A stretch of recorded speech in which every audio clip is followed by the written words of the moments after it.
इलाकों में फिर से ये कोविड-19 की वृद्धि हो रही है।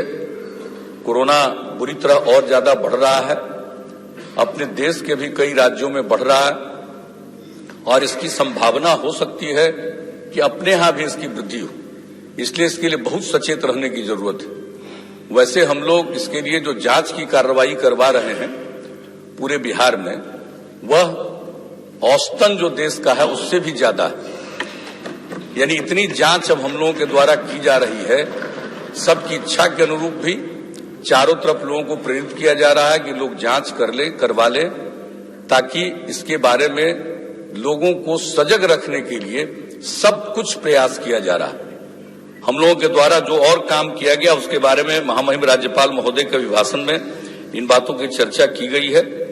अब जो जांच जारी है, यानी प्रतिदिन 1 लाख से ज्यादा जांच होती है और 10 लाख की आबादी पर जो हम लोगों के यहाँ कल का जो फिगर है, 10 लाख की आबादी पर कल तक का जो फिगर है, उसके हिसाब से 1,10,720 लोगों की जांच की गई और राष्ट्रीय स्तर से ये 10,000 से भी ज्यादा संख्या में।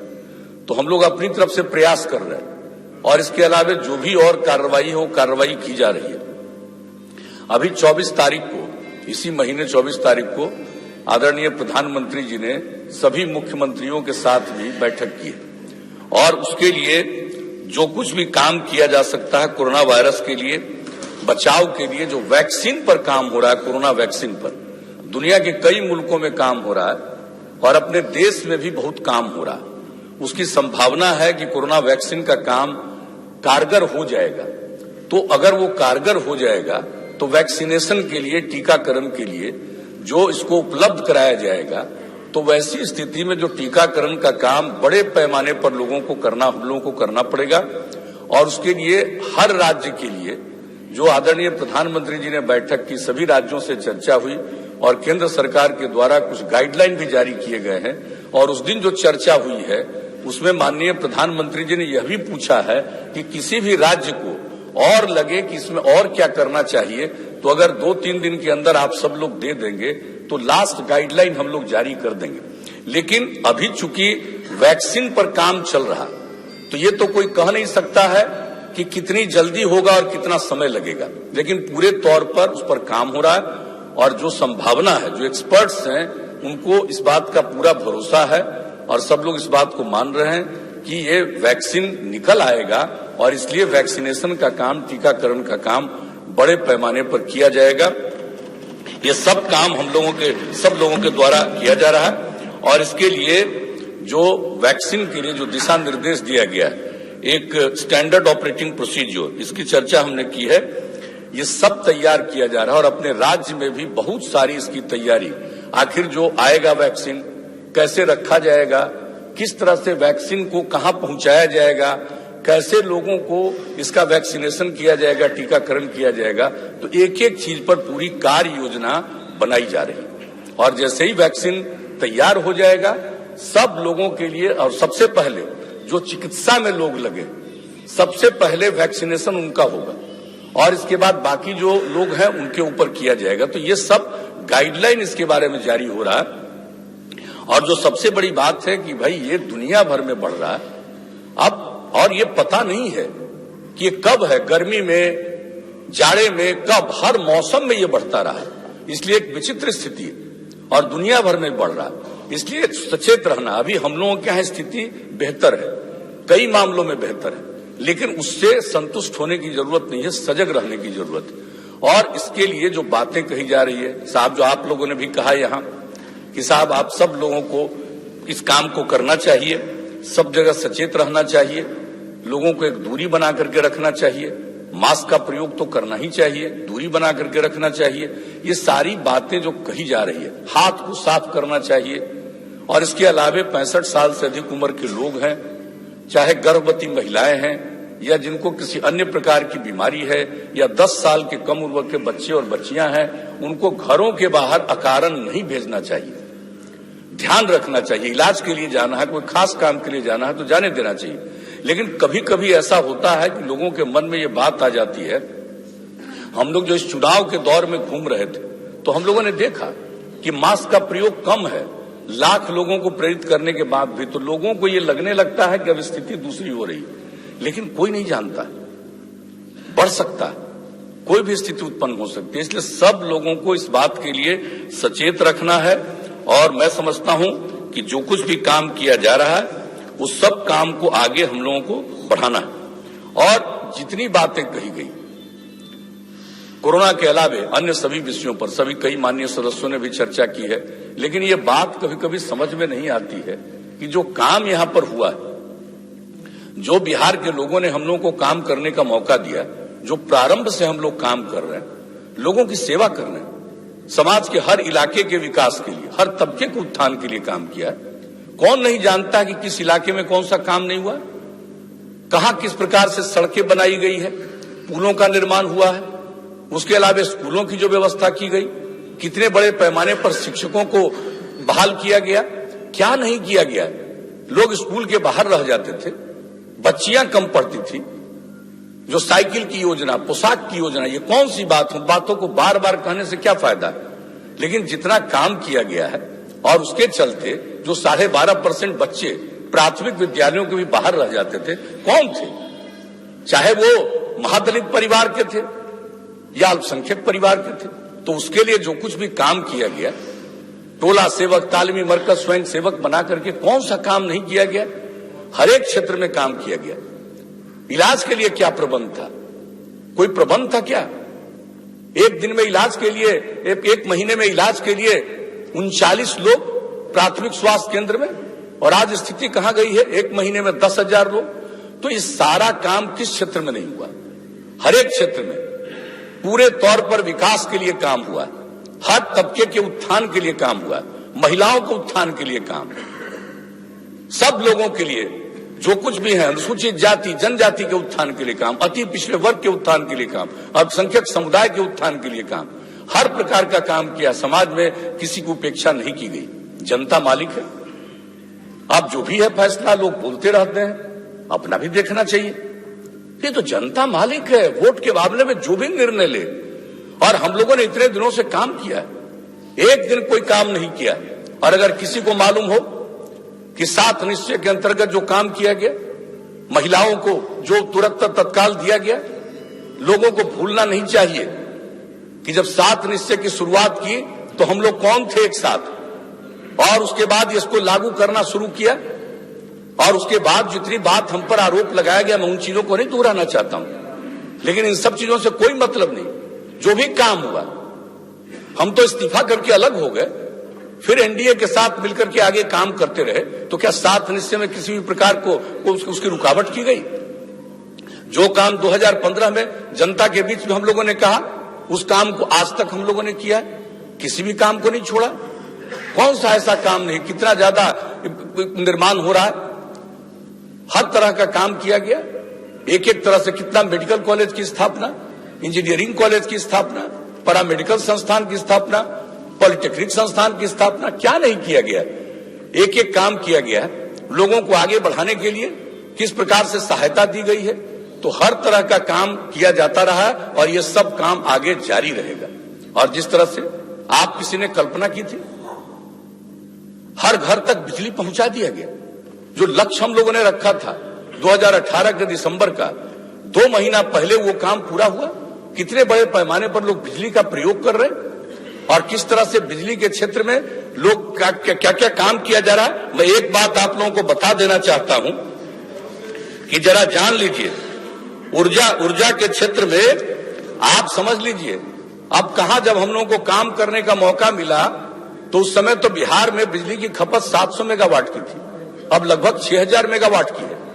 और कितना लोगों को इसमें सहायता दी जा रही है, किस तरह से कितना खरीद करने में पैसा आता है और लोगों को सप्लाई करते हैं। तो आप ये जान लीजिए कि आप अच्छी तरह जान लीजिए कि 2021 में बिजली कंपनी को अनुदान के रूप में 5494 करोड़ रुपया, और बाकी AT&C लॉस, वो जो हो जाता है उनका AT&C लॉस, उसकी भरपाई के लिए सरकार 1266 करोड़ रुपए अर्थात कुल 6760 करोड़ रुपए की राशि दी गई है इस बार। इसके पहले पिछले साल का 19-20 का देख लीजिए, 5,193 करोड़ रुपए का भुगतान ये लोगों को जो बिजली की आपूर्ति की जाती है उसमें किया गया। तो किस प्रकार से एक एक क्षेत्र में काम हो रहा है, हर तरह का बिजली का। अब किस तरह से सिंचाई के लिए बिजली का प्रबंध, पूरे जर्जर तार को बदल दिया गया। कौन सी बात है कि काम नहीं हुआ, ये बात अलग है। और जिस तरह से हर घर नल का जल 89% काम पूरा हो गया है, पंचायतों के द्वारा 89% काम पूरा हो गया। और मैं कहूंगा अध्यक्ष महोदय, अगर किसी भी माननीय सदस्य को, किसी भी माननीय, जरा जान लें, हर घर नल का जल 2 काम से, एक पंचायती राज और नगर निकाय व्यवस्था के माध्यम से, और जो क्वालिटी अफेक्टेड है उसको हम लोग पीएचईडी के माध्यम से करवा रहे हैं। लेकिन अगर कहीं के बारे में अगर ये पता चलता है कि हर घर नल के जल के काम में ठीक काम नहीं किया है, अगर उसकी जानकारी देंगे, उस पर सख्त कार्रवाई की जाएगी। अगर ऐसा किसी ने गलत किया है, ठीक ढंग से काम नहीं किया, सख्त कार्रवाई की जाएगी। और इसके अलावा हम लोग इस माननीय मुख्यमंत्री जी, सदस्यगण आज के लिए शेष सूचीबद्ध कार्यों के निष्पादन तथा सदन की अवधि विस्तारित की जाती है। अध्यक्ष महोदय, मुझको कोई दिलचस्पी नहीं है कि हम बहुत बोले। बहुत लोगों ने बहुत सारी बातें कही। सूचीबद्ध कार्यों के निष्पादन तक एक बात अच्छी तरह जान लीजिए, अगर जो भी काम किया गया और जो भी काम किया जा रहा, अगर उसमें सिर्फ वहीं तक नहीं, हम लोग इसका मेंटेनेंस का काम भी करवाएंगे, छोड़ेंगे नहीं, और अनेक काम और करवाने वाले हैं। और किस तरह से हम लोगों ने जल जीवन हरियाली अभियान की शुरुआत की, पर्यावरण के बारे में, और पर्यावरण के बारे में जिस तरह से बिहार में जागृति आई है। और इसके लिए आप सबको मालूम है, विधानसभा विधान परिषद के सम्मानित सदस्यों की संयुक्त बैठक की गई, और यहीं पर बैठक की गई, और उसमें ये बात हुई 13 जुलाई को, भूलना नहीं चाहिए, और उसी में तय करके जल जीवन हरियाली अभियान की शुरुआत की गई। तो पर्यावरण के लिए भी हम लोग काम कर रहे हैं, एक एक काम, और भी विकास का सारा काम किया। तो हर चीज के लिए। और एक बात जान लीजिए, जो लोग बोल रहे हैं चुनाव के दौरान, अभी तो जैसे ही चुनाव समाप्त हुआ है, और उसके बाद पिछले विधानसभा को समय तो 29 तारीख तक था, लेकिन आप सब जानते हैं कि जल्दी से जल्दी नई विधानसभा का कार्य शुरू हो, इसके बारे में उस समय की सरकार ने फैसला ले लिया। विधानसभा को भंग करने की सिफारिश कर दी, महामहिम राज्यपाल ने कर दिया, और उसके पहले शपथ ग्रहण हो गया। और ये अवधि जो चल रही है, ये अवधि तो खास अवधि चल रही है। लोगों का शपथ ग्रहण, आदरणीय अध्यक्ष महोदय का निर्वाचन, महामहिम राज्यपाल का एक भाषण, और ये तो इस बार तो हो रहा पूरा डिटेल, और एक एक चीज अगला बार जो होगा बजट सत्र, उसमें पूरी बात एक एक रूप से डिटेल में रहेगी राज्यपाल के अभिभाषण के सिलसिले में, एक एक काम को देख करके।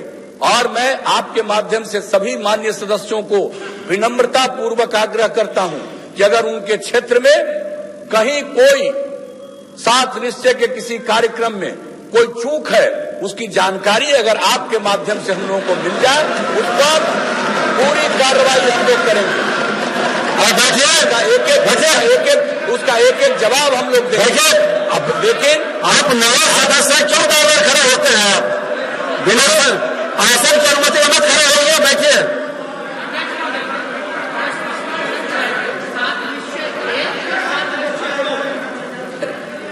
सात निश्चय सुन लिया है। 7 निश्चय की मैं बात कर रहा हूं, जो 2015 में चुनाव के पहले हम लोगों ने ऐलान किया, और लगातार 5 वर्ष तक उस पर हम लोगों ने काम किया।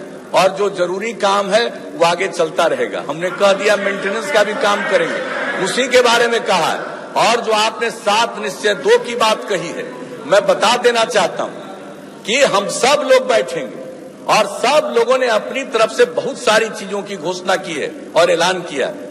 हम लोग बैठ करके एक एक चीज का आकलन करके, अध्ययन करके और आगे की कार्य योजना तैयार करेंगे और जो भी संभव होगा तत्काल उस पर काम प्रारंभ करेंगे।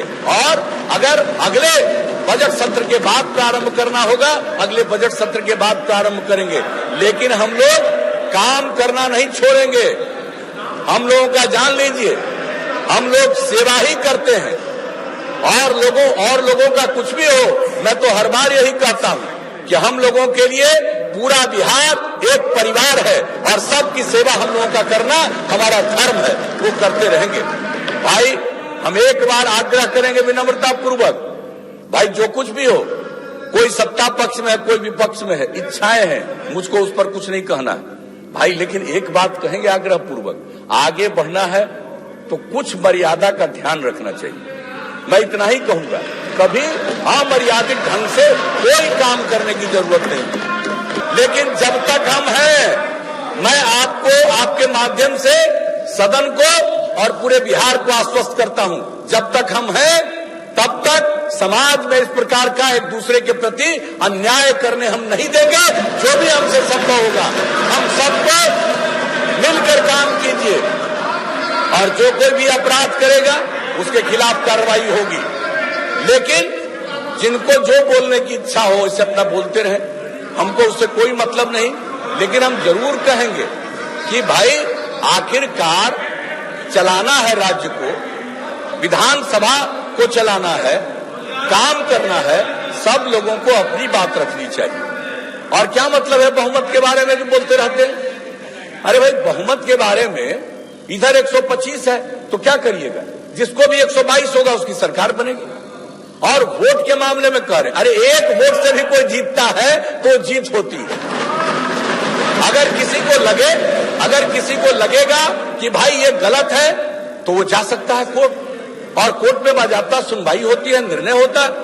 लेकिन इन सब बातों पर कोई चीज करने की आवश्यकता नहीं है। सब लोगों को अपना कर्तव्य निभाना चाहिए। हम लोग सरकार की तरफ से कह देते हैं, हम लोगों के मन में सबके प्रति आदर का भाव है, लेकिन इतना हम जरूर कहेंगे, अनावश्यक हम तो कुछ नहीं बोल रहे हैं। आज हम कहां बोल रहे हैं? आज हम तो कुछ बोलने नहीं जा रहे हैं कि 4 सीटेड हैं, कॉग्निजेंस तक हो चुका है, और तब भी कोई किसी तरह की बात करता हो तो हम इन सब चीजों की चर्चा नहीं करना चाहते सदन में। ये सारी बातें सदन के अंदर नहीं, और मेरे ऊपर कुछ से कुछ कह दिया, भाई विजय बाबू ने उसके बारे में कुछ कह दिया, भाई इसकी बात करने की क्या जरूरत है? हमारा यही काम है। मेरे ऊपर तो किसी के ऊपर कोई आरोप लगा सकता है, कोई भी आरोप लगाता है किसी के ऊपर, लेकिन कार्रवाई तो होती है। और आप बता दीजिए, हाई कोर्ट का फैसला, उसके खिलाफ लोग सुप्रीम कोर्ट तक गए, सुप्रीम कोर्ट का फैसला, और उसके बाद भी कुछ बात कहिए, कितना दुखद लगता है। क्या जरूरत है? क्या हमसे संभव है? हम कर सकते हैं ये सब काम? तो इस बात को याद रखना चाहिए, समझना चाहिए। लेकिन इन तरह की बातों की चर्चा करना, सुन लीजिए, पूरी बात को सुन लीजिए, चर्चा का कोई औचित्य नहीं। और आज अध्यक्ष महोदय, नेता सदन बोल रहे हैं, आज तो पहली मीटिंग, और पहली मीटिंग में अरे सुन लीजिए, मौका आपको मिला है, सुनेंगे। आप किसी प्रकार का आचरण तय कर लीजिएगा तो वो सही नहीं है। और सदन की जो कार्रवाई चलती है, इसके नियम मना किया है, आपसे भी आग्रह करें कि आप बैठ जाए, नेता हर पक्ष हर प्रकार की व्यवस्था है, नियमों का उल्लंघन करके काम नहीं होना चाहिए। यह अध्यक्ष महोदय की जवाबदेही है कि विधानसभा को उसके संचालन के लिए जो नियम है, उन नियमों का अनुपालन होना चाहिए, और उसी के अधीन सत्र की विधानसभा की कार्रवाई चलनी चाहिए। हम तो यही आग्रह करेंगे। और मैं पुनः इस बात को कह रहा हूं, बहुत जल्दी हम लोग नई कार्य योजना तय करेंगे, उस पर निर्णय लेंगे, उस पर काम करना शुरू करेंगे और उसका ऐलान भी करेंगे। और जान लीजिए, अब बिहार को और आगे बढ़ाएंगे, और केंद्र सरकार का सहयोग बड़े पैमाने पर मिल रहा है। और केंद्र का सहयोग और राज्य का प्रयास मिलकर के बिहार को हम नई ऊंचाइयों तक पहुंचाने में कामयाब होंगे। लेकिन कोई विपक्ष में है तो उसका तो है ही अधिकार, वो कुछ बोलता रहे, मुझे उस पर कोई एतराज नहीं है, लेकिन ऐसी बातें नहीं बोलनी चाहिए जो नियमों के विरुद्ध है। एक बात की चर्चा, जैसे धान की अधिप्राप्ति, धान की अधिप्राप्ति का काम प्रारंभ करने का निर्देश दिया जा चुका है और पहली बार धान की अधिप्राप्ति हम लोगों ने शुरू की थी। इसके पहले कभी धान की अधिप्राप्ति नहीं करती थी, हम लोगों ने शुरू किया पैक्स के माध्यम से, और इस बार के लिए भी धान की अधिप्राप्ति होगी। और हम लोगों को पूरा भरोसा है कि 30 लाख टन से भी ज्यादा धान की अधिप्राप्ति होने की संभावना हम लोगों को प्रतीत होती है। उसके लिए जो कुछ भी आर्थिक रूप से शुरुआती सहयोग देना है वो सहयोग दिया जा रहा है। तो हर प्रकार से धान की अधिप्राप्ति के लिए काम, और लोग भूल जाते हैं पहले कभी धान की अधिप्राप्ति होती थी जब हम लोगों की सरकार बनी, और राज्य सरकार बिहार के विकास एवं समाज के हर तबके के उत्थान के लिए संकल्पित है। बिहार का इतिहास गौरवशाली है, हम बिहार को गौरव के उसी स्थान पर पुनः पहुंचाना चाहते हैं। इन्हीं शब्दों के साथ मैं पुनः आप सबों को धन्यवाद देता हूं और एक लिखित वक्तव्य भी मैं समर्पित कर देता हूं, ताकि बहुत सारे विषयों के बारे में संक्षेप में उसका उल्लेख किया गया। तो मैं इन्हीं शब्दों के साथ सबों को धन्यवाद देता हूं और यही आग्रह करेंगे कि हम सब लोग सर्वसम्मति से महामहिम राज्यपाल को उनके अभिभाषण के लिए धन्यवाद प्रकट करें। धन्यवाद।